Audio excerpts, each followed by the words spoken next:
Yeah, finally guys, we're done.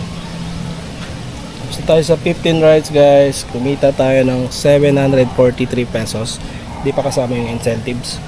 So ano siya, nasa mga 900 kapin. So nag-start tayo bumiyahe kanina 11:20. So 12, 1, 2, 3 4 hours natin train na ba ako guys. So meron na tayong 900 kapin and wala, hindi pa kasama yung mga tip na binibigay ng customer actual sa atin guys. So that's it. And ngayon, ang problema ko ngayon di pa ako kumakain. So hanap muna tayo ng makakainan. So that's it guys. And salamat.